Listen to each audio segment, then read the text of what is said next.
Welcome to the acclaimed podcast, The Deep Dive, featuring your esteemed hosts, Andy Monitor and Drew Dinzik, powered by BetSperts.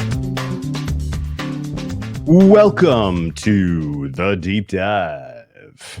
Albon Clement, Andy, that was the one. That's the best grocery store wine going right now in the peanut section. We don't really have grocery store booze here. Oh, really? Wisconsin, that's big in Wisconsin, but yeah, here, like, every grocery store has like a liquor store that's affiliated with it right next to it. They don't have like the aisle of wine at the grocery store. They have it in a separate building right next to it, which is just like, why build that extra wall? But I know what you're saying. Widely available. There's like I would shoot for the Santa Barbara County and not the Oregon version if they have both. Err on the side of Santa Barbara. In general, any Santa Barbara Pinot is going to be really good this time of year. As we transition from clear liquor season into the fall, as we are winding down with I'm previews. so fucking stocked. I'm so stocked on the brown stuff too. I'm excited for it to be a little colder. Maybe that's our call out to, as we hit the last of the previews, we hit the West Coast here. Maybe that's our call out to the listeners. Is if you guys have any really good mixed drinks you like to make with bourbon, rye, even Irish, anything brown. Yeah, hit us up, because it's basically that. I'll make some Boulevardiers. I'll make some smashes. I don't really care for a julep. I'll say it's played out. If I'm going to make a julep, I'd rather just have a smash with more lemon in it. Woodford Spire. And I make an old fashioned, those two, and that's about it. Otherwise, it's just I make this recipe called I put an ice cube in it and drink it. So hit us up if you have any recipes. You're like Michael Douglas. You're like Michael Douglas in Basic Instinct. You're just like, give me the double blackjack on the rocks. That's all I need. It's all you need. But this is gonna be a depressing episode. This is like, I looked at this and I caught myself doing the. God, do you know how there's the Wilhelm scream? Of course. The art. This is the DeSantis smile. Like I did I can't even do it. I don't think people can do it. It's such an uncomfortable meme, and I've watched the video a trillion times. But yeah, this is a deeply depressing duo of teams to talk about. It's wild because 2 years ago, the Cardinals were a team in the playoffs, and I think they actually lost to the Rams in that. Yeah, it was the first ever Monday Night Football playoff game. Oh, yeah. And we had, Cardinals won like 11 games that year. They were good. There's some things they needed to clean up, and I guess we could have seen some of the writing on the wall, and a lot of people did as they went out of their way. I feel like there's some people that really were climbing over each other to fade on the Cardinals heading into last season. That went swimmingly. A lot of injuries helped that along, but the offseason, like once I start diving into these, and again, I always say this, but it's like, man, how much shit I forgot that happened to this team. This was a really weird offseason between everything, because like I just, I start writing what I remember, and I wrote Kyler and Keim let go. Well, Keim actually took some leave of absence, and then just, it was like I'm or not Kyler, excuse me, Cliff and Keim let go. Kyler's ligaments let go of his bones. That's what happened to him. Yeah, that's right. But yeah, it started with that super long, like iPhone notes thing from Kyler's agent when he wasn't getting his deal. And then we had the deal, and then Twitter had a heyday with the homework clause forever. Mm-hmm. Yep. And I mean, that was a lot more. And then D-Hop suspended going into the season for the drugs. You had a player that was, you lost a player lost his life. Gladney was killed. I think it was a car accident. You went and acquired Marquise Brown, which was it was like, hey, if he didn't have the dropsies, he's pretty good. He finds himself wide open. He might be a deep threat at work. They get, it was camp before they got the deal done. And obviously it kind of was downhill. But my biggest thing that I really, really forgot was they were still sitting at 3-4 with Hopkins back, they weren't dead. This wasn't a team that was like, just DOA off the bat. Like, it did take some injuries and some kind of attrition on the defensive side of the ball to really put the kind of the last few stitches on the "you're fired" cross stitch for Cliff Kingsbury. But everything I've read, everything I kind of took in regarding his offense over the past few years was just like, hey, it was really, really unique. And then nothing changed for like 3 years. And he was really, there should be a word for this. I guess it is predictable is the word for it. But I mean, other coaches basically said he got solved. Like, oh, he used all these crazy formations. But then he still, in the end, it's like he still did the same things over and over. It doesn't matter how you line them up. If you're always doing the same thing with the same players, like your offense isn't going to be good in this league because you become predictable. And he was off to Phuket. Kingsbury got solved. Keim populated a roster that was like very unbalanced. They swung away on some draft picks at some non-premium positions and missed. The general vibe around 2022 Cardinals was weird. I agree. There was a lot of people who were out on this team. Even still, they were 35-1 to win the Super Bowl. Their win total was 8.5, so they were expected to be league average. Needless to say, they finished 4-13. Did not make that win total. All unders cash. 8 home losses. Is 8 home losses. Wow. The jarring part. I think they went 1-8 at home. Another, what was it? Oh, they used 4 different. It was all the little things that contribute to a bad season. It's like, hey, our play calling isn't right. Hey, our defense is turning into stars and scrubs, and all the youth, like kind of what the Raiders had for years. All this youth we drafted isn't quite working out. I think some of that was coaching's fault and trying to positionless football doesn't work if you don't pick a position eventually here. And then, I mean, even on special teams, they used 4 different kickers. And just all the little things, kind of just the incremental gains of negativity that can happen to a football team. And then the big one, obviously, the non-contact injury 3/4 of the way through the season for your quarterback. That's a true death knell. And it was Blah and McCoy and Trace McSorley, even. I think all 3 of those played throughout the last 5, 6, 7 games. And obviously that's not going to get it done.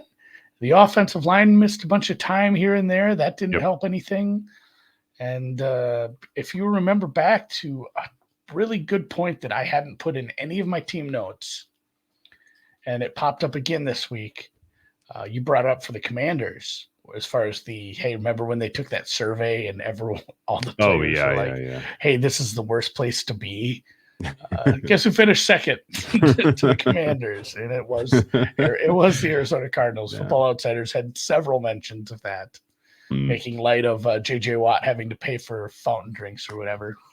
Yeah. J.J. Watt is no longer on the squad. Okay. So a couple other thoughts on 2022. Lost season in every sense of the word, although clean, I guess credit to them because they gave Keim money preseason. They gave Kingsbury money preseason. They gave Murray money preseason. Yeah, those guys were extended to 2027. Guys. Yeah, credit to them for being like, well, our bad, you're gone. Did not necessarily think that was coming, but it was the right call. They ended up only being favored in 3 games over the balance of the season, despite the the expectation of being around 500. They were favored week 6 against at the Seahawks, favored week 7 home versus New Orleans, their only home win, by the way, and then favored week 9 hosting the Seahawks. Every other game of the season, they were dogs.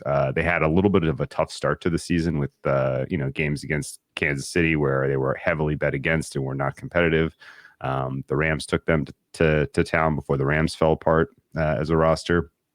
Philadelphia eked out a win, but they got a cover in the desert. And, I didn't really have much action one way or the other on or against the Cardinals really all season because I thought pricing, was kind of like the market was kind of onto them, right? You know what I mean? Like there just wasn't a lot of bets to be made against them as dogs a bunch of weeks. And the only time I really had a note in why did I do this was I backed them pretty heavily week 8 at Minnesota.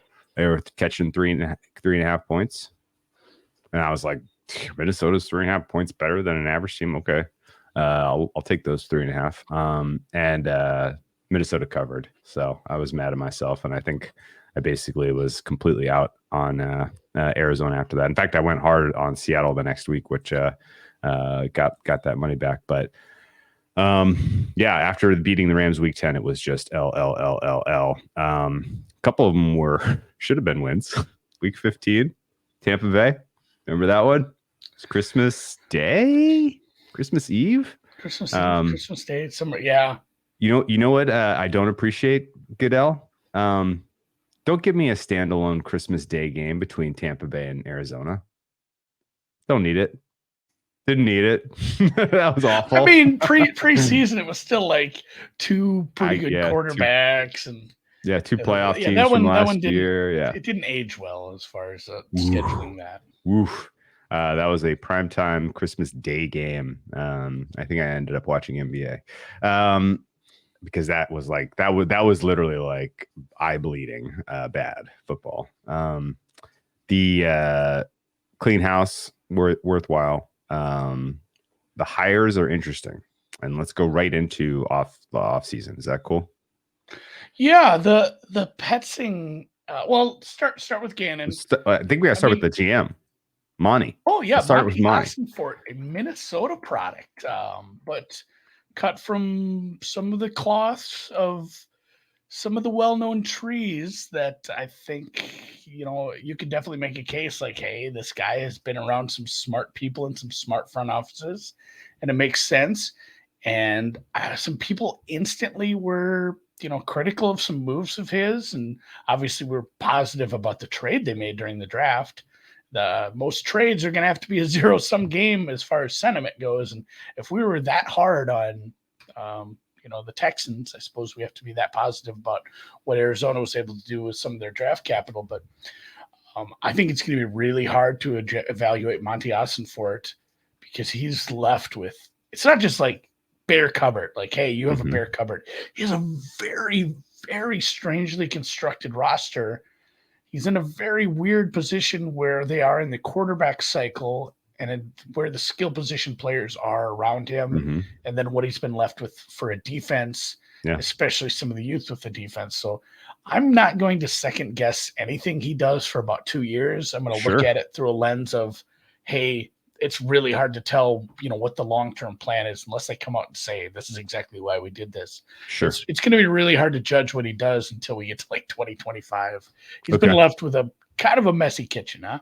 I will say this. I thought it was a good hire in the moment. I was like, cool. This works. And I think, early results, I would say, were positive from a roster, and just self-evaluation standpoint. He's not like, let's go get 6 wins this year and be right in purgatory. He's literally like, let's sell the number 3 pick for the highest cost. And in fact, he looked down the power ranking of franchises from 31 to 32 and said, I'm going to go pick Houston Texans pocket. So congratulations, Monty Ossenfort. Realistically, that sets them up well for a pretty quick turnaround rebuild. Fascinated to see. I mean, the most interesting question about the Cardinals is, what do they do with Kyler Murray? Do they get him back on the field this year? Does that serve them? Are they getting him back on the field to see what he's got? Because if there's a super high side, they want to keep him, or if there's just a little upside, they want to sell him. And if there's no upside, they want to get the heck out of this contract. So it's kind of interesting to kind of see how they're treating him in the offseason and what his recovery ends up looking like. I will say this though, the other hire, Jonathan Gannon, as your new head coach. Okay, let's reflect. I try to not be too, it's hard to just take a guy and be like, oh, he's going to be a terrible football coach. Here's what I want to do, Andy. Here's what I want to do. Let's look at the rumors in January and February. Let's look at some of the interviews they did. He was the worst choice of all of the guys they talked to. And I wonder too. Maybe Vance Joseph would have been a worse choice. I don't know. I don't know. It's tough to say. I never love hiring, a defensive-minded head coach to begin with. It really does. And I get, I don't know. Like if you break up with a girl, maybe the next time you find a girlfriend, you look for somebody who's the opposite. So I get maybe they didn't want to go strict, nasty, weird offense because they got burnt with going a little too far on that spectrum. But Sure. I still like an offensive hire if I'm going head coach, especially if you don't have a well-established OC, which we don't. It's I guess what we'll see. I think that's a Norv Turner tree, the OC there. And then he brought a nice piece with. He brought the linebackers coach to be his defensive coordinator. You could do a lot worse than the linebacking core of the Philadelphia Eagles for the last couple of years. So sure. I'm gonna put my trust in these guys to make some right decisions on the defensive side of the ball, maybe from a scheme and implementation point of view. It's just hard without all the pieces, really. Yeah, without elite players, you're in trouble. And then I think really what comes down to is this isn't a team that's, going to actively tank, but it might look that way because of, what they have as far as an offensive game plan going forward, especially, with what they're going to roll out at quarterback for the first God knows how many weeks. And, I don't think you can take a coach who's never had a head coaching job in the league and expect him to not try to win games. Like this is, he might know this might not be my long-term solution, but I can't be this, the guy who's one and done at head coach. I go, God, who was our head coach for the Browns like 3 years ago? Kitchens? What? Freddie? No, No. Pre-Kitchens. Oh God, what can't Hugh Jackson? Yeah, Hugh Jackson. It's just like you have 2 or 3 years of just embarrassing. Yeah. Where it's like, hey, this is just not going to be somebody who gets interviews ever again. Like you have to win games. It's in your best interest. It's just like what I was talking about with GMs. Like, hey, you should tank, but you kind of want to buy yourself another year of getting paid one of the top salaries in the league. Sure. So I feel like all signs have pointed to me to the Kyler Murray comes and plays at some point this year. Of course. I agree. Which probably makes just a bigger mess of this because you have a new coaching staff, new offense, and then you're going to switch horses mid-season again with a guy coming off an injury behind kind of a who knows what offensive line. So it might be one of those where they're going to try not to tank. This is a team that's going to try to win games, but it's just going to be hard to actually achieve that. Yeah, here are some of the names that were kicked around, by the way, for head coaching hires. Mike Kafka, who would have been a great hire. They kicked the tires on Sean Payton. They interviewed Shane Steichen, DeMeco Ryans, Jim Harbaugh, Vance Joseph, Dan Quinn, Ejiro Evero. A lot of defensive coordinators. Which I think goes to your point that they were like ready for something different in defense, I guess. But even still, like Ben Johnson, like there was a lot of names kicked around who will ultimately, I think, be successful head coaches. Jonathan Gannon would surprise me. I'll be completely frank. Not saying it's not possible, but it will be a surprise if he is the guy.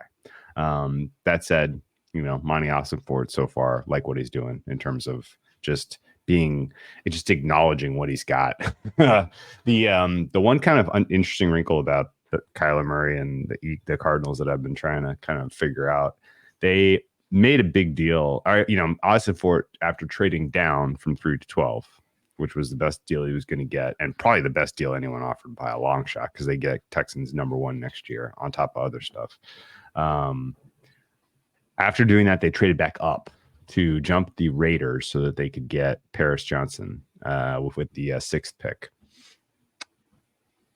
I don't know that there was enough to distinguish who was truly OL1 in this year's draft. It certainly didn't seem like there was a consensus. It felt messy between 1, 2, 3, and 4, honestly, at some points. And weirdly, like there was a strange Ossenfort, like Kyler Murray kumbaya moment around the draft where they went to Oklahoma for his like jersey retirement, and it was like, we're considering his feelings in the draft. He wants Paris Johnson, we want Paris Johnson. Like all of that kind of was like, okay, like I mean, you need a better reason. Like if it's just literally like you want to make sure you're solidifying your offensive line with the guy you think is the most likely blue chip. Okay, fair enough, but it shouldn't be because Kyler Murray wanted it. And I mean, in the back of my head, I'm like, are they doing that because they just want an offensive lineman and it is Kyler Murray's preference, and that'll get some, inspire Murray to like try a little harder on rehab and to really kind of show up this offseason and show out when they put him on the field so that they can get something for him in terms of trade value? Like, that's kind of my guess, but I don't have any real insight into what the plan is, but I think you nailed it, which is at some point this season we'll see Kyler Murray, and it's probably not going to be till Halloween or thereafter. True enough. Which means this team is going to take a number of L's early in the season because this roster is quite poor. Yeah. And then just kind of going into, the rest of the. Yeah, it sucks how much like we're out on Gannon already. Like, I feel like we're not giving him a proper chance. I don't know. Like I mean, like, it's just hard. There's nothing he did as DC in Philadelphia that I was like, wow. Like, this guy's really putting something special together with a couple pieces that I didn't think were good. That's where it's tricky too. Is like who is responsible for this? And we had this. It's funny that we had this exact same conversation about the exact same team like 5 years ago when the band broke up in Philly for the most part. And we're like, hey, was Frank Reich part of this? Was the quarterback's coach there? Oh, DiFilippo? Philip DiFilippo. He went and hung out in Minnesota. There was 3 or 4 guys who were like, who was responsible for that Super Bowl run? Like, and we have the same thing now. Like, was Steichen that big of a part of it? We'll find out. Maybe. He's got such a raw project. It's going to be tough to figure it out. Obviously, they took 2 of the coaches here and went between, like I said, the linebackers coach that they hired from him, and then obviously Jonathan Gannon, but Drew Petzing too, the OC, I guess. Former quarterback coach from the Browns. Yeah, so he was with the Browns twice, I guess. Technically, the first was just like an intern thing. He got hired under Zimmer's squad. He was like a wide receivers coach with Minnesota, and I think he just went with Stefanski. Mm-hmm. So he was the Stefanski guy that went to Cleveland, ended up just staying there, and then ended up with this job after I believe he was quarterbacks coach, and he's been just basically every kind of offensive position besides offensive coordinator at this point. So I don't know. I guess if you want to take some things away from like how Stefanski and them run things up there, but again, it's hard. It's going to be hard to evaluate with the roster they have. Mm-hmm. I would say Petzing is my 31st power rated OC.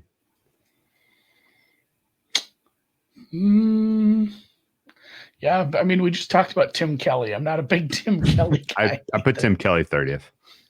Oh, Tim Kelly's 30th for me. Pete Carmichael. Actually, how about Dave Ragone? Dave Ragone's he's in the mid 20s. He's a known quantity. We run the ball. Mid-20s. And then real quick point about you don't want to guess who's number 32? There's a lot of unknowns in the OC it's hard ranks, because you have some of these guys like Dave Canales. But there's one known. He's Dave Canales, 28, 29, something like that. There's a lot of unknowns, and they kind of fill out 20 to 31. No, I think Brian Schottenheimer. Honestly, we didn't really talk about him when we did the Cowboys, but his scheme might actually be kind of ideal for the current NFL. This is what we're gonna. And it's funny. This is how little we want to fucking talk about. We're talking about like, hey, it's gonna be interesting once we figure out how much is Schottenheimer and how much is McCarthy.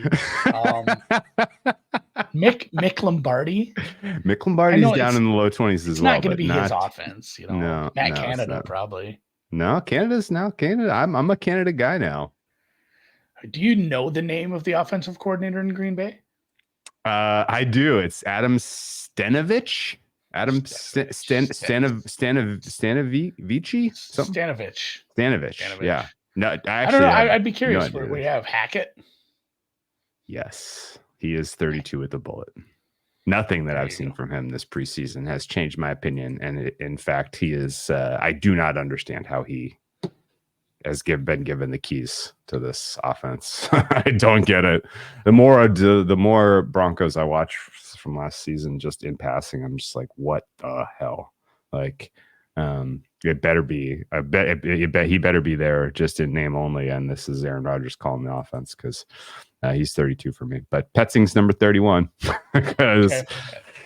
I have the least information on him, and I don't think that with this roster of talent, he's going to have anything to really show us what he's made of. The turnover on the roster, for what it's worth, I had Hopkins as the second most valuable offensive player for the Cardinals last year, though he did not play much. He didn't play a huge complement of games. He was still their second most important player, I believe.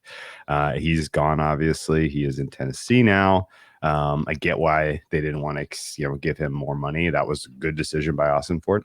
JJ Watt, I thought, was the most important defensive player for this team last year, and he is gone as well.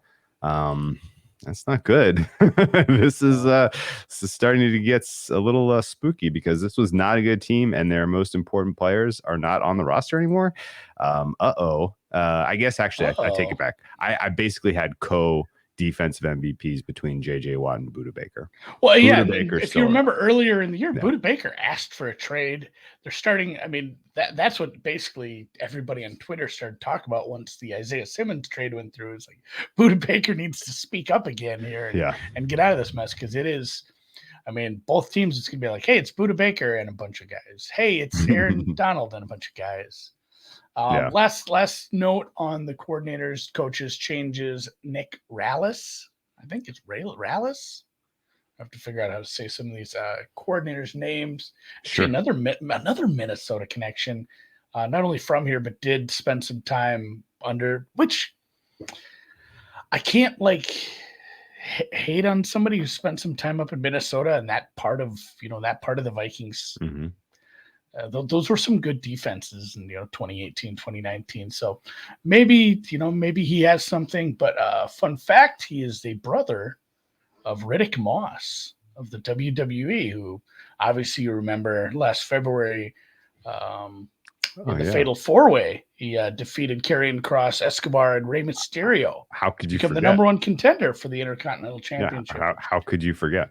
I know, I just love these Wikipedia rabbit holes that I get on, but it's like, hey, his brother's in WWE.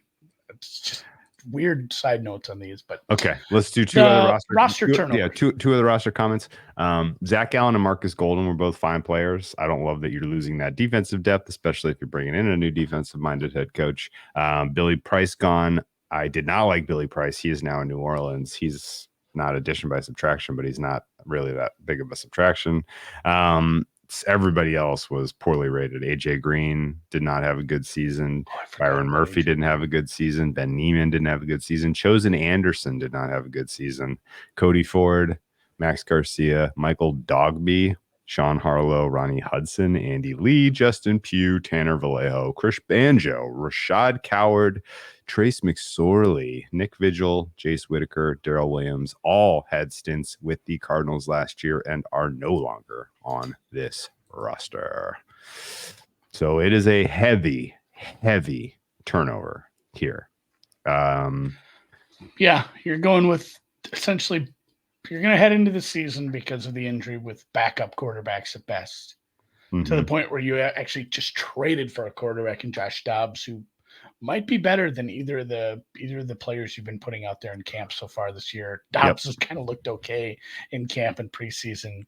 Your wide receiver room is rough, although Rondale Moore and Marquise Brown have done some things in the past that, maybe if this offensive line were made up of some guys we don't love, a rookie who, reports of Paris Johnson have been good from camp. He's looked good. It's not like, oh shit. Yeah, the problem is everybody else. We listened to Kyler and we fucked up. Like the pub is good right now, but essentially, like on offense, it's like, hey, James Conner's good. Like he's a guy who can catch some balls. So I mean, they do have a tight end who can catch. They have a running back who obviously can catch a lot of balls. They can put together an offense to not, look just ridiculous at times. But their additions.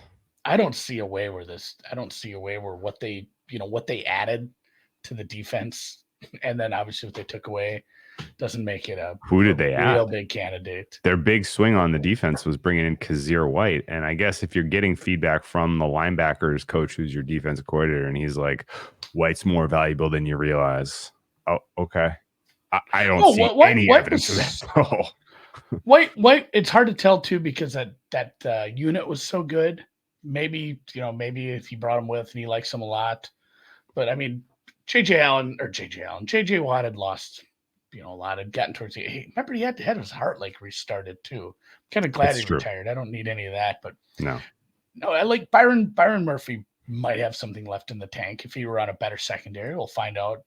Minnesota, I think. Yeah. Isn't he gone? Yeah, he's gone. Yeah. No, that's what I'm saying. Like, okay. They had some guys last year with something left in the tank. It was kind of hard to tell at times. Yeah. If White turns out okay and Buda Baker's good, and then they are moving Zaven Collins up again, moving positions. Mm-hmm. So I'm not hopeful based on what they added here. Okay, Carlos Watkins, like what kind of number do you have on Carlos Watkins? Incomplete. What position does he even play? Carlos Watkins? He's like interior defensive line. Carlos Watkins. Well, he's a second stringer. Let me take a look here. I think he's going to rotate in, man. Oh boy. Watkins. Oh yeah, no, yeah. I've meaningfully below replacement level for Watkins. I mean, honestly, in the front six, their best. Zaven Collins is the only guy who's above replacement in the front six. Buda Baker is the only guy who's, more than just a sniff above replacement. And Jalen Thompson is replacement level. Everybody else that's going to be making snaps on this defense, I think, is pretty bad. I guess the question I have for you is, what happened with Isaiah Simmons? Why didn't it work? Do you think they sold low? Why do you think they sold low? Do you get why a lot of the kind of immediate fan reaction was good riddance? I mean, maybe he wasn't worth his draft capital, but what happened? It's hard when you see like two clips. It's hard when you see like two clips, and obviously I didn't spend a lot of time watching Arizona Cardinal clips this preseason so far, mostly just ones that could have yakety sacks behind them. But there was pretty low effort from Isaiah Simmons. I'm not so sure he wanted to be on this team. There was one in one of the preseason games or a scrimmage where it's just like, this guy is, I don't know if he wants to be on this team or if he wants to play football right now. He does not look good. He was one of those weird ones where, hey, he's good in coverage, but he's also kind of a linebacker. But when we pass rushed with him, and obviously I'm talking like college, when you pass rushed with him, he was very effective too. And it became an issue of, where does this guy play? He had talked to, coaching staff preseason, said, I want to move from linebacker. I want to be coverage more. I want to be in safety. I want to be a safety. They were going to facilitate that. And then I don't know if it was just how camp went and his effort level and his growth there. They got rid of him for basically bag of balls. I mean, 7th round pick is not worth very much. Somebody had a really good tweet, and I wish I could give him credit, but they said this too. It's like, and we're doing this with Trey Lance too. Like, oh my God, how could we just not start this guy? He was a top 3 pick. He was a top 5 pick. This is wild. It's like, during COVID, talent evaluation took a huge hit. Like, where people, if you remember, Trey Lance had to have a game in the spring just for him. Basically, they had an extra game up at North Dakota State just so he could throw the ball in live action ahead of the draft, because he got his entire season canceled the year before. Right. We had so much trouble. And I love this tweet because they brought up a bunch of good empirical examples of like, hey, talent evaluation sucked for a while. Yeah. And I think we saw that and we saw it heavily with a couple teams. You saw, well, hey, there's some top 10, top 20 picks. They look really bad. So I think there's a case where maybe if we had a full regiment of pro days and the combine and everything, and maybe some of these guys wouldn't have been top 10 picks. Yeah, who's pretty good at evaluating defensive line talent, Andy? The San Francisco 49ers. You know who they drafted? Javon Kinlaw. He has been a swing and a miss. Who's pretty good at evaluating wide receivers? Steelers. No, I was the Steelers. Yeah, the Steelers. Yeah. But really, like, I was going to say the Eagles. They took Jalen Reagor over Justin Jefferson. this is kind of indicative of some of the mistakes that were made in the 2020 draft. There were some bad ones. Patrick Queen going to Baltimore in round 1 was a swing and a miss. Titans took Isaiah Wilson. Is he even in football anymore? I think he's out. No, and I mean these misses. Yeah, these misses happen. Even I'm using Kovo as a crutch and an excuse, but like Corey Davis was a top 5 pick 5 years ago. He just retired. Sure. Like sometimes it just doesn't work out. Sometimes it's just not a good marriage, or obviously injuries can play into that too. But I hate that when they're like, oh my god, like people are. You remember betting that draft? I'm starting to hate Giants fans, Drew. I know, just because I think it sucks because I like what they're doing up there, but they're starting to make me feel bad because they were just like, really drinking their own Kool-Aid. Like, oh my God, Shane. And I think Shane's a good GM, but like, oh my God, the fleecing 7th round pick for a top 10 pick. It's like embarrassing. It's like, yeah, but he doesn't have a position. He doesn't want to play football. Guess what his draft position is? It's a sunk cost for somebody else. It doesn't matter what that person, like you go to a garage sale and buy something. It doesn't matter what that person paid for it 5 years ago. Yeah. It's what's it worth to you? What's it worth right now? So it's just silly to use that sort of, I mean, it's exciting if you're a fan, like, oh shit, we got and to be fair for them, like a 7th round pick for somebody who had that kind of grading going into the draft. Yeah. Obviously there's a lot of upside. And if not, you can just kind of cut the guy. Yeah. So, that draft was wild though. You remember betting that draft? That was like the highlight of draft betting, because 2020 there was no other live sports going on, and that draft was so fun to get action on. The hottest name leading into the draft was cornerback CJ Henderson. Jags took him in 9. He went, I think he was CB2 after Jeff Okudah into the Lions. 3rd. Both neither Jeff Okudah or CJ Henderson plays for the teams that drafted them in the top 10. So Isaiah Simmons joins a field of 3 defensive players from the top 10 of that draft who are no longer with their teams. Well, no, was it the year before or the year after? I think the year after was Zaven Collins. Zaven Collins came the year after, yeah. Yeah, it's just possibly they just didn't have a good evaluator of defensive talent. So off-season grade. A, you got rid of Cliff Kingsbury and Steve Keim, and you stole a draft pick in next year's top 10 from the Texans. Honestly, I'm not even joking here. Like I liked everything except for the Gannon hire. Everything. Like self-evaluating, looking at yourself and being like, oh my God, we are a 2-win team. Let's tack into that. You know who didn't like who didn't like the Gannon hire? Who? Our friend in Houston, Link. That's a Zelda joke. Oh, yeah. For the nerds out there. You know who loved the Gannon hire, Andy? And it's probably coloring some of my opinion here. Every Philadelphia Eagles fan. Because they're like, there were people that were excited about getting rid of him. That's probably coloring some of my opinion. So I should literally wipe the slate clean with them and see what he actually does as a head coach before. Yeah, I think I'm giving them a C off season. As in, I have to wait and see. If they win fewer than 4 games, then I'm pretty happy with it. Okay, let's look at the schedule, because I mean, tell me which 4. Because I guess you got 2 games against the Rams. I think there was a group that moved on the under the other day, or they've had it in some accounts for a while. It's one of those where, every year there's a team with a low win total that surprises, and I mean, I don't even want to talk too much about the schedule, because I do. It's a bunch of touchdown dogs for good reasons. Those are good teams, but they do have travel advantages being a coastal team. When they do get some of these teams, there's chances it wins. Like they can beat the Giants. You can beat some of these teams that have some nasty travel spots that aren't, maybe 5-6 points better than you. That's where you can win some of these games. And obviously you can win some games in the second part of the season. Atlanta, Houston, Rams really stick out. If Kyler Murray comes back, is engaged, wants to play well, show out the second half of the season, be, kind of have some momentum building for the 2024 year. There's wins in the schedule. Just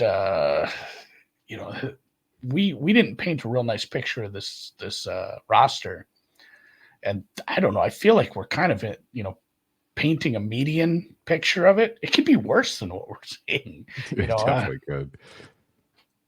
It definitely could.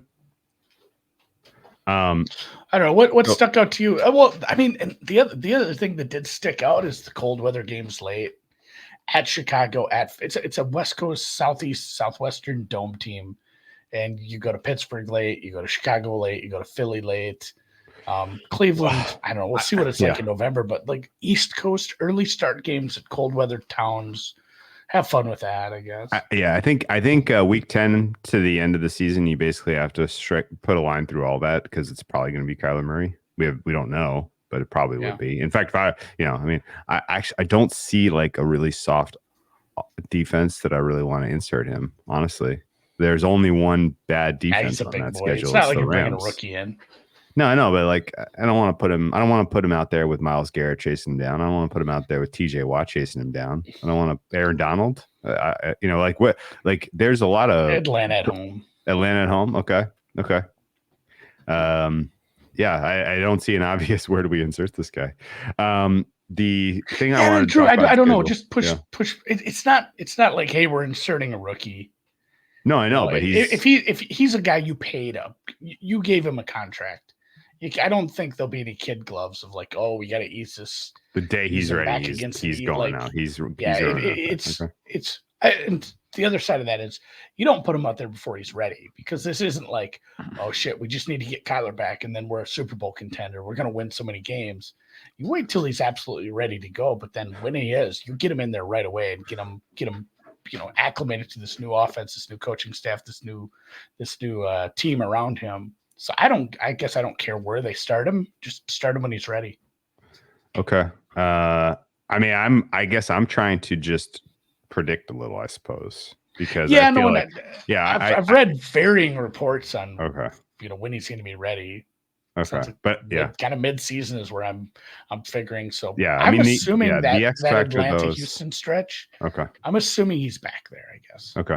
Because again, like I'm trying to like kind of think in the mind, put myself in the mind of the franchise. What is, how do they benefit from this? What do they get out of this? And you don't want to put him out there and you see him like running around like a chicken with his head cut off behind a miserable interior offensive line and getting hit by especially good pass rushers, and you want him to look good, so he's a piece you can so he's an asset. And the only reason you start him this year is to make everyone in the NFL feel like this guy's an asset, or to make your fans feel like this guy's an asset. I had to go look at the date. I knew it was early December, so it was December 12th. What's 9 months from there? You're saying like, well, shit, that's earlier in the season than I'm figuring. I don't think he's going to be ready until Halloweenish, but that's just my opinion. So 9 months is kind of a rule of thumb as far as like that's when a guy can be ready. Some guys it stretches out a little further than that. So, probably somewhere in the weeks 4 to 12 range. Who knows? 12 takes you to almost a full year, though. So I'm probably somewhere in the weeks 4 to 8 range. He's coming back. Okay. So the thing that I kind of look at the schedule is week 1 through 4, because we do know who the quarterback is going to be. Oh wait, we don't, because they have not named a week 1 starter between Colt McCoy and Clayton Tune. All right, Andy, as currently rostered, and Josh Dobbs. As currently rostered, I do not have the Cardinals within 6 points of the Commanders. I do not have the Cardinals sniffing 4 points at home against the Giants. I do not think the Cardinals are going to be inside of a touchdown against the Cowboys. I do not think the Cardinals are going to be inside of double digits against the Niners.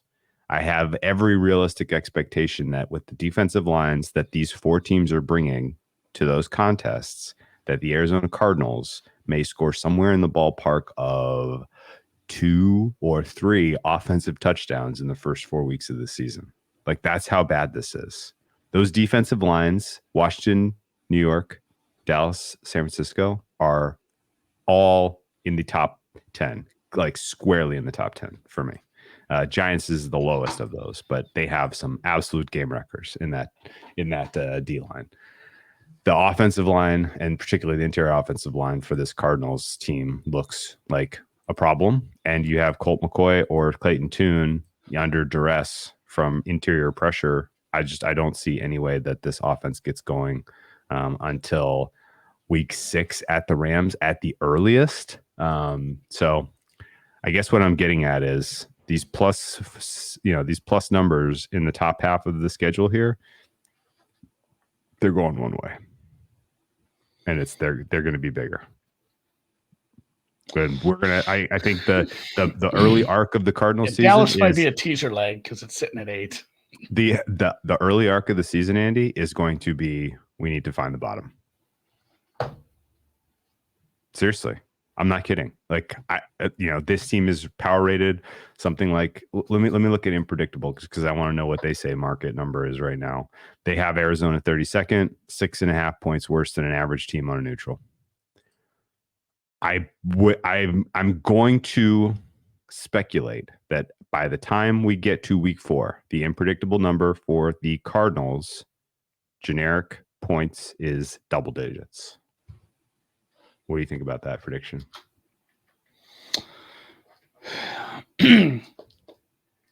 Yeah, I mean, it's going to come down to how this offensive line plays with the quarterback they're putting up. But man, just the camp stuff I've seen. And truthfully, one of the most sickening things I've seen is people posting clips of Minnesota receivers like, oh my God, Jordan Addison is him. Like, hey, yes, like there was one clip where Budda Baker was featured. I'll give it that, but it's like, hey, you're playing against a Cardinals secondary, fucking scrimmage practice here. Like, Catrell Clark's not making a roster in any other city. Yeah, I'm like that doesn't count. I mean, no. And it's it's not mutually exclusive. Like Addison probably is a good receiver. He can be a good receiver, but it's like, let's not do this. Come on, It's the Cardinals. So, yeah. I just feel the defense will be very, very bad. And the X factor between this being like a minus 10 in the power ratings. And I guess, do you think I'm way off base? No, I think the difference once we get through that first quarter of the season is how did whatever one of these 3 quarterbacks who are all, replacement level or worse play behind kind of a reconfigured offensive line. If it's bottom 5, then it's a double-digit negative power rating. If they played okay, that can bring this team to be competitive against the Giants at home, to be competitive maybe against Washington, maybe later against the Rams and some of these games. But it's still if it's bottom 5 and we just see like Sam Howell tear this team apart, if we see Daniel Jones just have his way with them on the ground and in the air, it's going to be a quick downgrade. Okay. All right. Well, we'll see what they look like. Oh God, do you want to look at the odds? Yeah, let's. Oh Jesus, good job, Dan. The bag of shame. The Cardinals are 180 to 1 to win the Super Bowl. I would probably need something in the ballpark of 180,000, I think. NFC 85 to 1, NFC West 27 to 1. This is the biggest gap on paper between 2 teams in a division that I have in all of football, between the Niners and the Cardinals, and they have to play each other twice. Yes, no playoffs. Yes is just under 10 to 1. No is minus 2,200. Win total is at 4.5, juiced to the under. Don't know how we're getting to 4, as we have covered. The fact that Kyler Murray could come back early, and who the heck knows, it just, he does have a pulse. And we don't really know what to expect with Drew Petzing, has kept me away from playing, a 0-17 kind of a prop for these guys. But we could be talking about that in December. It's entirely possible. This is a tough schedule. Yeah, no, the getting above 4.5 is Kyler Murray's back in like week 5. Yeah. And they're able to win some coin flips because maybe he makes things happen We put, we have someone up there who's not throwing out 4 wide receivers just to throw out 4 wide receivers and then do stupid things with them. That we could have somewhat of a semi-competent offense, which what I still believe is very good quarterback when he's healthy. Mm-hmm. Like that's how you get to 5 wins. It has to be him coming back, prior to like week 5, 6, 7 in there. I seen articles like months ago, just like he's targeting week 1. It's like, no, that's awful. That's awful aggressive. That's like 8 months. I'm just not quite need it. It kind of 9 is that baseline. You need 9 for an ACL, probably a little more. So that's your X factor is probably when he comes back to even sniff it. If you get wind that they're just shutting him down, try to find some markets that are still open, I guess. Yeah. I don't think that happens. There's just no daylight at the end of this season. Like the easiest game in your final quarter of the season, I guess, is at Chicago. Otherwise, you're home for San Francisco, Seattle, and you're at Philly. I mean, that Philly spread by the time we get there could be, a bunch. 14. Gannon revenge game, though. Me. Oh, shoot. Steichen revenge game worked out last night. No, sure did. I don't think Philadelphia is going to play that. If Philadelphia starts their threes. Yeah, I don't think that's going to happen. All right. Range of outcomes, nothing good. Betting plan, unders. I already played the under for week 1 against the the range of outcomes Commanders. Is like 0 to 6. 0 to 6. Like 6 is Kyler Murray comes back early and wins the coin flips. Within the range of outcomes is this team does not score an offensive touchdown until week 6. I'm not kidding. I know, but it's mean. If it's Colt McCoy out there running for his life, I don't know, man. There's been some pretty bad freaking clips from camp. The Cardinals are on record that they're going to run James Conner into the ground, Andy. I don't love that either. Marquise Brown looks lost. He's good. I like James Conner. But the depth there too. They have Corey Clement, I think. Corey Clement's RB3.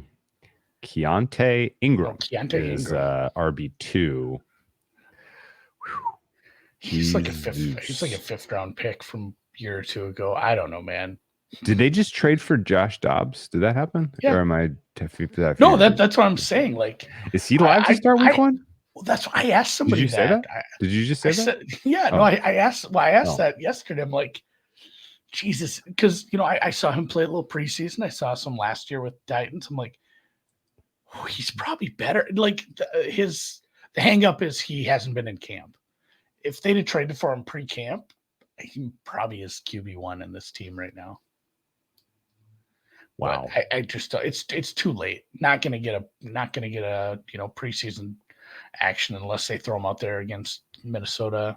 I don't know. We'll see. I mean, I think they must know the Commanders' defense is going to kill Colt McCoy, and then we just need volume. The Dallas defense is going to end Clayton Tune's season, so you're going to need a warm body to start that San Francisco game, and I guess it's going to be Josh Dobbs. Jeez, man, this is brutal. All right, let's put a bow on him. We'll come back next year and see how you did. Yeah. Betting plan. Don't check. We'll check in with you in 2024, Cardinals. In 3, 2, 1. Welcome to the deep dive. Rams up next in our glowing, warm preview of the NFC West, where we have some we got some teams that are Super Bowl contenders. We got some teams that have recently won Super Bowls. NFC West is where it's at, Andy. This is some of the most entertaining football in the league. This Rams franchise what's the right word? Devolvement is amazing to see, and it is not because the pandemic has completely broken my brain about time, but it sure feels like Stafford hoisting Lombardi, Cooper Kupp Super Bowl MVP happened 50 years ago. A million years ago? At a minimum. No, it did. It's like Oh shit! Last year was their Super Bowl defense, I guess.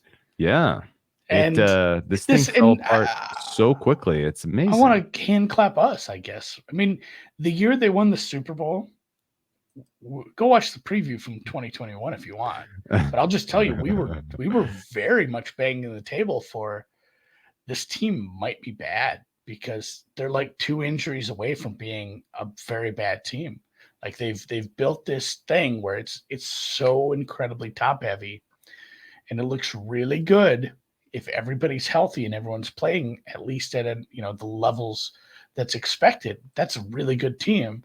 But if you lose a couple players, if you lose your center, if you lose one wide receiver, if you lose any piece that's important at any level of the defense, this thing falls apart like a Jenga tower, man. And it didn't happen. And the impossible happened where they stayed pretty healthy. Everything worked out. Stafford fit in well, and they won the Super Bowl. I guess we're a year early on it, and that doesn't make you a lot of money. But I mean, last year that's what it was. It was you're top heavy and thin, and this is how a team like this falls apart kind of thing. Because it was a Super Bowl title. It was defense, and they went out and it was 5-12. Kupp tore his ACL. Stafford missed time with concussions on top of the elbow injury. They needed to probably do some sort of an O-line rebuild. They just decided, through a lack of draft capital and unavailable pieces, it just didn't happen. That was, bringing Baker Mayfield into the end of the season. And then, kind of where we have ended up here in 2023, the defense started to be bad outside of one surefire gold jacket kind of where you've got AD. And I mean, even Ramsey at times wasn't what we'd seen in years. It sucks he's hurt already, but obviously for another team, but it does suck that he's hurt. But that, the defense took some steps back, and that's how you lose 12 games. Yeah. I mean, that Cooper Kupp, we do this thing with Jefferson and Tyreek and Chase, and they're like, these online arguments where it's the Michael LeBron stuff. But for my money, give me a healthy Cooper Kupp all year, because I don't know. It seems like sometimes it's easier to find a couple guys who can at least run fast for some outside threats. Somebody who's that effective in the slot constantly. Just watching those games that I've bet against him, he's an enormous pain in the ass. And I think that's like a huge compliment. Like, it just has to be maddening to kind of scheme against a team that can just constantly do that across anything you put out, because you either have to have a god level nickel corner, or, just, I guess your zone better be really tied up in the middle. You better have some fast linebackers. You just fucked all the time. And Kupp's the kind of guy who's like, oh no, he got like 2,000 yards somehow. And he got 200 fucking targets this year. I mean, these are players that are still on the team. Kupp is kind of trending towards playing pretty early in the year. There's still some pieces. And that was my biggest thing, and I wanted your opinion. I was actually kind of excited to talk to you about the Rams a little, because of having the caliber of quarterback they have, having that true, and he's not the same as, an outside guy, but having a true wide receiver one, having a god level defensive presence to build around. Like, it does kind of feel like they're biding their time and maybe going to try to run this back one more time next year. I just don't know if you have enough capital to try to put that together. So I'm kind of stuck at where they're at as a franchise. And I didn't even mention, you have a high-end coach. You have a high-end coach, high-end play caller, high-end scheme, putter together at this point as well. Yeah. Okay. So I don't know, where's your head at as far as where they're at on a long-term arc with this year? Well, what's the fucking plan, Drew? It's tough, man, because the last time we saw these guys, they were non-competitive with Baker Mayfield out there, although they did have some incredible wins at the end of last season, including beating the Raiders in primetime. as huge dogs and winning the Nickelodeon slime game against the Broncos, right? Wasn't that like a 50-0 game or something insane like that?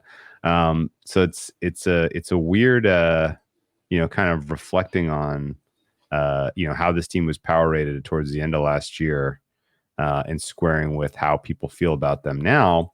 And I look at the roster. This is, dude. I did this and I tripped out because I was like, oh yeah, they won the Super Bowl. Like, let's look at their roster in like January 2021, whatever that was.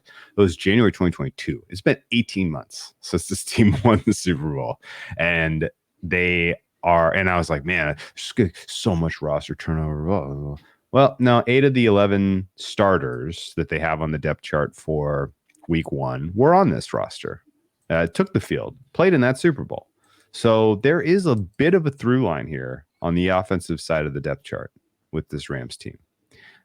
It's really the defense that has you scratching your heads in terms of what is the plan here. These guys are Aaron Donald and a cast of characters that I mean, I can't even kind of wrap my head around where'd you even find these guys? Like how did you populate this side of the football?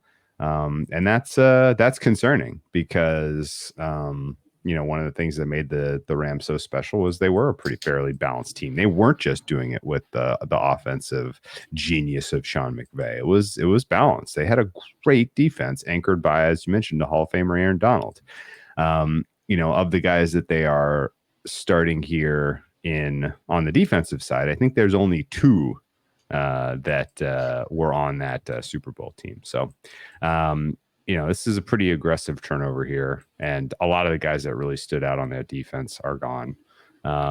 So they're going to have to get it done by scoring 30 points a game. And the question that I have about actually being able to do that revolves around the health of Matt Stafford first, the health of Cooper Kupp second, the continuity and ability of the offensive line to provide protection for a quarterback who has had pretty significant elbow injury now going on 2 years. So I look at this team overall and particularly the defensive side of the roster, and I think, this isn't barely an NFL franchise, and they're being power rated like they're, still going to win some games, but I almost want to pay to see it.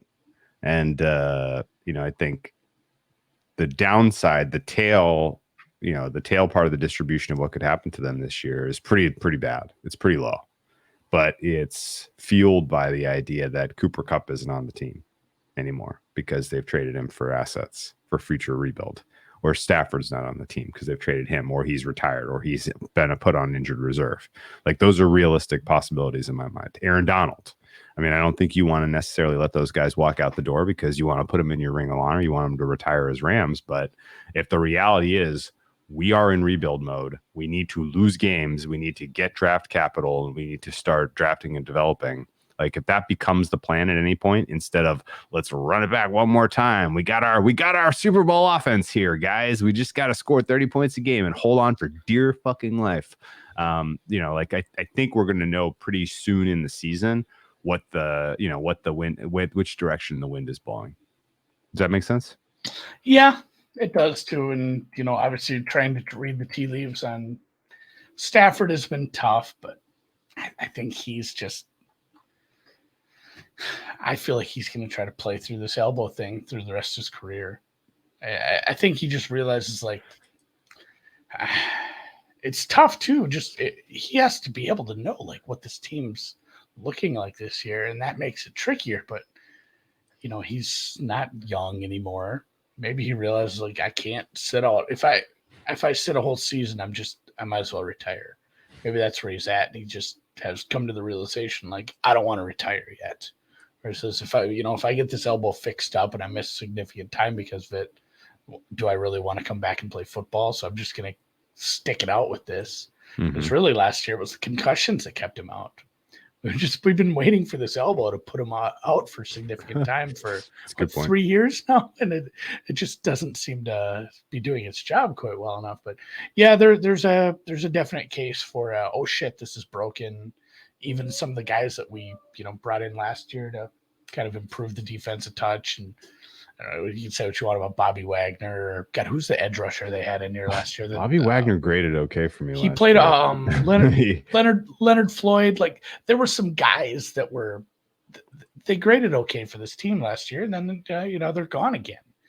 You had some guys that weren't here all that long. You lost Jalen Ramsey. Like, you have deficits at all three levels in the defense. So if the defense is truly bad and you're not getting it done with, we mentioned Stafford and Kupp a lot, but I think it's fair to start talking about what's after that, because Van Jefferson hasn't really lived up to any sort of expectations. Obviously, Allen Robinson didn't, but a little bit of a different situation last year before he left. Ben Skoranek, Higbee, Cam.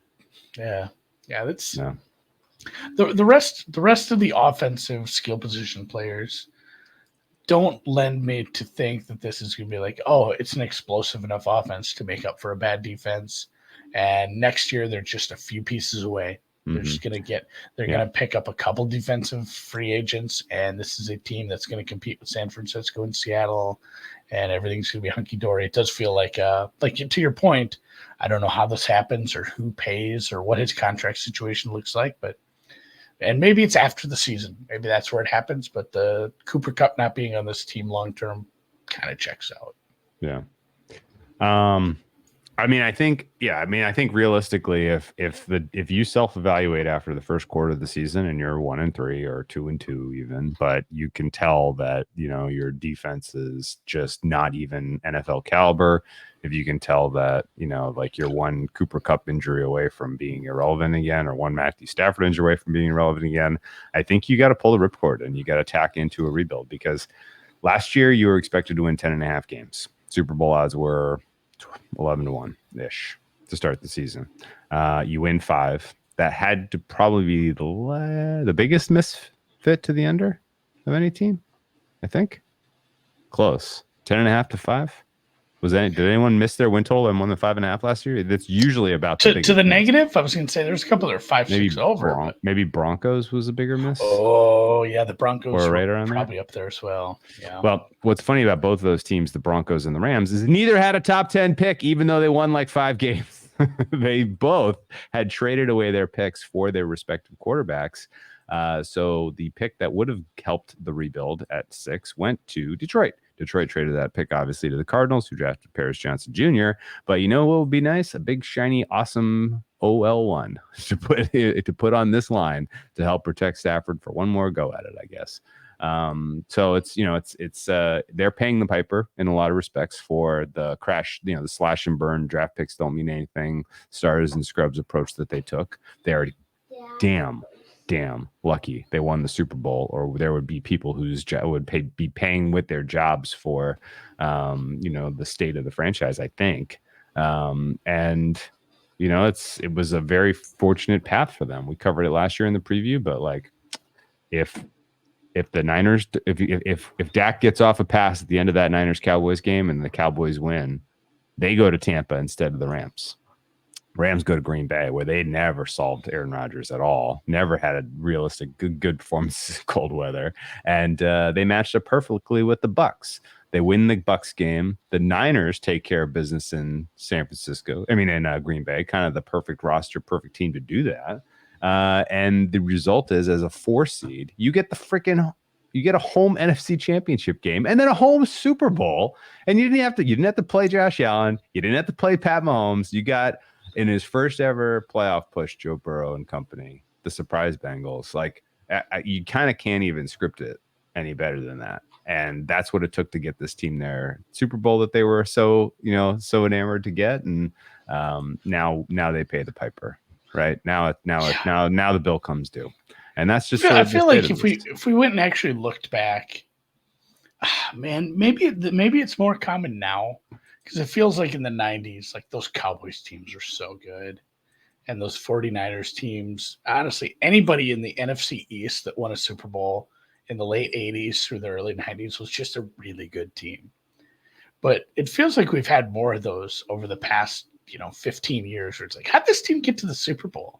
Like they it's not like, oh, this was a shitty team and they don't deserve to be in the playoffs, but it's like, and that they don't make the Super Bowl all that often. And the Rams, honestly, both Giants teams that won it both times. I mean, they needed some things to happen.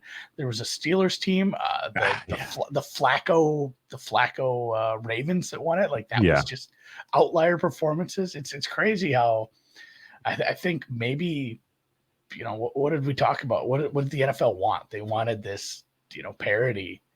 And I think we're getting a little closer to that. If you can get into the playoffs and you can run hot a little, it's just not the same league as we used to have. Yeah, I would also say that it's even more stark in baseball because they play 162 freaking games. So by the time you get to the end of season, you know who the best teams are. The fact that they don't win the World Series very often feels like a little bit more of an injustice. Yeah, 2001 Mariners. Oof. Yeah, this is a laundry list of really, really good baseball teams that did not make it deep in the MLB playoffs. But yeah, for sure, the Super Bowl does not always go to the best team. And it takes some luck, and we probably don't really acknowledge that as much as we should. And the Rams are probably kind of the textbook example. 2022, besides being a lost year from the standpoint of only winning 5 games. I mean, at one point this team was 3-12, right, or 3-10, something like that. I forget. Maybe it was only 3-9, but they pick up wins week 2 and week 3. They only covered in week 3. They were a bad team against the spread all season, despite covering in 4 of their final 6. They finished the season 6-10-1 against the spread. They were an under team, so it was largely the offensive line injuries combined with Stafford underperforming, combined with Kupp getting hurt, really led this team to struggle offensively a number of games. They only scored 9 in the loss at San Francisco. I remember backing them that day and feeling like an absolute idiot. They only scored 10 against the Cowboys the next week, and this is when they were still quasi-healthy. They have a stretch in the middle of the season where they could not get to 20 points to save their lives. They finally do it against the Saints, but the Saints scored 27, so they still lost. It's not until the Denver game where they blew up for 51 points, I think largely because Denver quit. I don't know how else that happens. And I didn't watch much of that game outside of the Patrick interview where Russell Wilson threw the pick.